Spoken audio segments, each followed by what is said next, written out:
सो आज हम इस सेशन में क्वेश्चन नंबर 3 और क्वेश्चन नंबर 4 कवर करेंगे एक्सरसाइज 6.3 का। हमें क्वेश्चन नंबर 3 में बोला हुआ है in this figure if A B is parallel to D E, अगर ए बी पैरेलल है डी ई के और हमें गिवन है angle B A C 35 degree और angle C D E 53 degree, तो हमें फाइंड आउट करना है एंगल डी सी ई।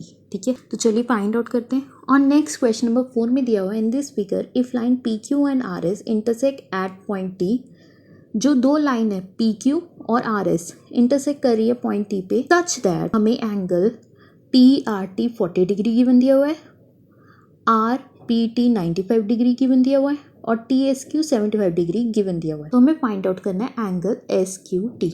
तो चलिए इनके सॉल्यूशन करते हैं। बहुत इजी क्वेश्चंस है, बस प्लीज़ इस वीडियो को आराम से देखिए, क्वेश्चंस की प्रैक्टिस करिए, आपको बहुत अच्छे से सब कुछ समझ में आ जाएगा। तो चलिए एक्सरसाइज 6.3 करें, chapter number 6 lines and angles की। इस वीडियो में इस सेशन में हम क्वेश्चन नंबर 3 और 4 कवर करेंगे। हमने ऑलरेडी क्वेश्चन नंबर 1 और 2 पे एक लेक्चर बनाया हुआ है, एक वीडियो सेशन बनाया हुआ है, आप प्लीज़ उससे जाकर देख सकते हैं। ठीक है, सो क्वेश्चन नंबर 3 में दिया हुआ है in this figure if A B जो लाइन है वो पैरेलल है डी ई के। ठीक है, एंगल बी ए सी जो है वो हमें 35 डिग्री दिया हुआ है और एंगल सी डी ई हमें 53 डिग्री दिया हुआ है। हमें फाइंड करना है डी सी ई, हमें डी सी ई फाइंड करना है। तो डी सी ई फाइंड करने के लिए हमें ये भी पता होना चाहिए, डी ई सी भी पता होना चाहिए, तभी हम ये वाला फाइंड आउट कर पाएंगे। तो चलिए स्टार्ट करते हैं इसका सॉल्यूशन। तो सबसे पहले लिख लीजिए कि ए बी जो है वो पैरेलल है डी ई के, A B is parallel to D E.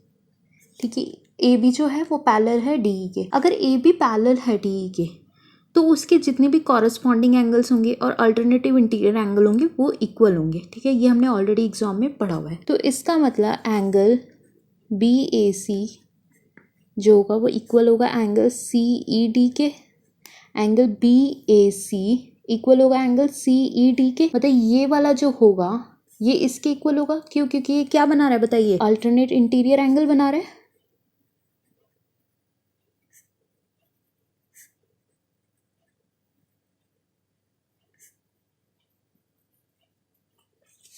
ठीक है, क्यों? क्योंकि अल्टरनेट इंटीरियर एंगल बना रहे हैं, क्योंकि ये तो दो पैरेलल लाइंस होगी और ये एक ट्रांसवर्सल लाइन जा रही है। ठीक है, इस लाइन को आप भूल जाइए, ये एक ट्रांसवर्सल लाइन जा रही है और इस ट्रांसवर्सल लाइन पे इधर और इस साइड एंगल्स बन रहे हैं जो कि इक्वल होंगे। ठीक है, और क्या होंगे, क्यों इक्वल होंगे? क्योंकि ये अल्टरनेट इंटीरियर एंगल्स है। ठीक है, सो अब हमें एंगल बी ए सी कितना दिया हुआ है 35 डिग्री, तो हमें क्या मिल गया, एंगल सी ई डी हमें मिल गया। मतलब ये वाला एंगल हमें मिल गया कितना, 35 डिग्री।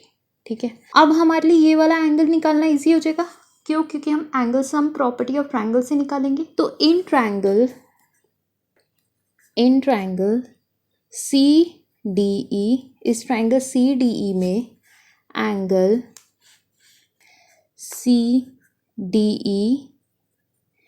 ई मतलब ये वाला angle plus angle C E D मतलब ये वाला plus angle D C E मतलब ये वाला जो हमें फाइंड आउट करें, ये इक्वल होगी 180 डिग्री की। क्यों? क्योंकि ये angle sum property of triangle.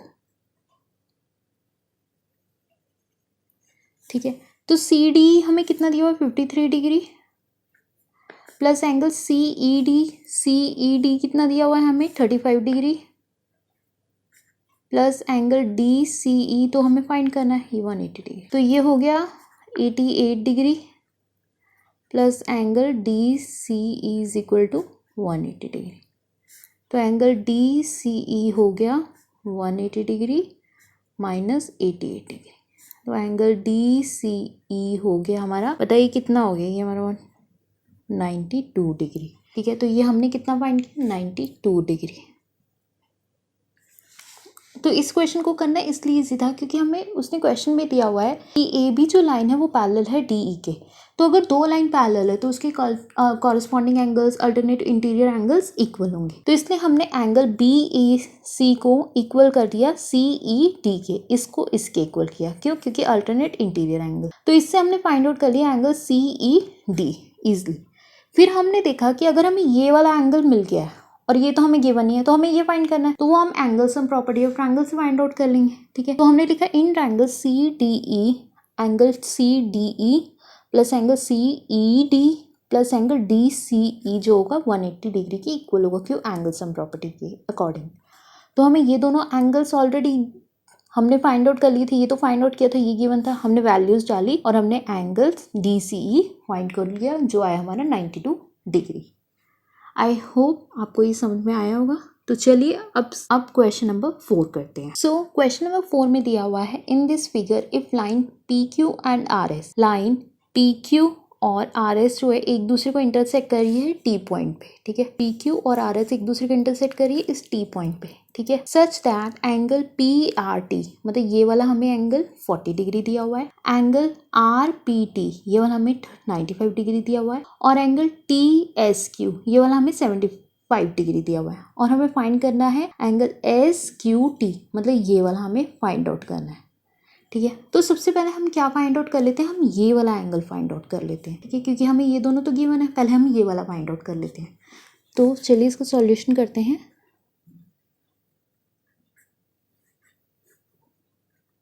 तो लिखते हैं इन ट्रायंगल PRT, इस ट्रायंगल PRT में angle PRT plus angle RPT plus angle PTR is equal to 180 degree. क्यों? क्योंकि angle sum property of triangle. ठीक है, तो हमें PRT कितना दिया हुआ है, PRT ये हमें दिया हुआ 40 डिग्री प्लस एंगल RPT हमें कितना दिया हुआ है 95 डिग्री प्लस एंगल PTR हमें फाइंड आउट करना है। ठीक है, इज इक्वल टू 180 डिग्री। ठीक है, ये आ गया 5 और ये आपका आ गया 13, तो ये हो गया 135 degree plus angle PTR is equal to 180 degree. तो एंगल PTR हो गया 180 डिग्री माइनस 135 डिग्री, तो ये एंगल PTR मुझे मिल गया कितना, 45 डिग्री। तो मुझे एंगल PTR कितना मिल गया, 45 डिग्री। तो अब आप देख सकते हैं कि ये वाला एंगल इस वाले एंगल के इक्वल होगा। क्यों बताइए, बहुत कॉमन है, शुरू से पढ़ते हैं, क्योंकि ये वर्टिकली अपोजिट एंगल बना रहा है। तो ये है हमारा STQ, ये जो PTR है, जो PTR है ये इक्वल होगा एंगल STQ के। क्यों? क्योंकि वर्टिकली अपोजिट एंगल। तो एंगल PTR जो है वो इक्वल होगा एंगल STQ के। क्यों? क्योंकि ये बना रहे हैं वर्टिकली अपोजिट एंगल। ठीक है, तो हमें एंगल PTR कितना फाइंड आउट किया हमने, 45 डिग्री, तो ये इक्वल हो गया एंगल STQ के। देख ही सकते हैं आप, ये इसके इक्वल हो गया ना STQ के। क्यों? क्योंकि ये वर्टिकली अपोजिट एंगल है। तो इसलिए हमने सबसे पहले ट्रायंगल PRT में हमें जब ये दोनों एंगल्स गिवन थे तो हमने ये वाला निकाला, कौन सा, PTR। जब हमारा PTR मिल गया तो हमने देखा कि अरे ये दोनों तो वर्टिकली अपोजिट एंगल बना रहे हैं। ठीक है, तो हमने PTR को इक्वल करा एंगल STQ के। ठीक है, तो हमें ये भी मिल गया। अब हमें इस ट्रायंगल, कौन सा ट्रायंगल, ये जो हमें ट्रायंगल दिया हुआ है इसके अंदर हमें दो एंगल्स ऑलरेडी गिवन है, तो हम थर्ड वन भी फाइंड आउट कर सकते हैं। कैसे? Angle sum property of triangle से। ठीक है, तो चलिए फाइंड आउट करते हैं। Angle TSQ plus angle STQ plus angle SQT is equal to 180 degree. ठीक है, क्या लिखा है मैंने, TSQ, क्या लिखा है, एंगल TSQ ये वाला। ठीक है, 70 degree plus angle STQ 45 degree plus angle SQT ये वाला जो हमें फाइंड करना है। ठीक है, तो इसे हमने 180 डिग्री के इक्वल रखा और हमने लिख दिया reason, angle sum property of triangle. ठीक है, तो एंगल TSQ कितना हमें मिल गया, हमें बताया हुआ है क्वेश्चन में, ये हमें दिया हुआ है 75 डिग्री प्लस एंगल STQ हमने अभी फाइंड आउट किया 45 डिग्री। कैसे? वर्टिकली अपोजिट एंगल के थ्रू, ठीक है, plus angle S Q T is equal to 180 degree. तो ये हो गया मेरा 120 degree plus angle S Q T is equal to 180 degree. तो ये हो गया angle S Q T is equal to 180 degree minus 120 degree. तो एंगल एस क्यू टी मेरा हो गया 60 डिग्री, ठीक है। तो ये हमारा कितना है 60 डिग्री जो हमें फाइंड आउट करना था, ठीक है। तो सबसे पहले हमने क्या करा, इट इज़ वेरी कॉमन, जब भी आपको ऐसा कुछ ऐसी फिगर दिखे तो आप देखिए कि अरे इस ट्राइंगल में तो मुझे दोनों एंगल गिवन है, तो मैं थर्ड वन निकाल ले, तो थर्ड वन निकालने मैंने इसको इसके इक्वल रखा क्योंकि ये वर्टिकली अपोजिट एंगल है। तो इस ट्राइंगल में भी मुझे दोनों एंगल्स मिल गए, तो मैं थर्ड वन तो ईजिली निकाल सकता हूँ, ठीक है। बट इसके लिए आपको बेसिक कॉन्सेप्ट पता होना चाहिए, क्योंकि जब तक वो नहीं पता होंगे तो आप नहीं कर सकते। जैसे लास्ट क्वेश्चन में आपको 2 लाइंस पैरेलल दी हुई थी, तो ये वाला कॉन्सेप्ट आपने बहुत शुरू में पढ़ा कि अगर 2 लाइंस पैरेलल होती है तो उनके corresponding angles, alternative interior angles equal होते हैं। तो इट इज़ वेरी इंपॉर्टेंट कि आपकी कॉन्सेप्ट क्लियर हो।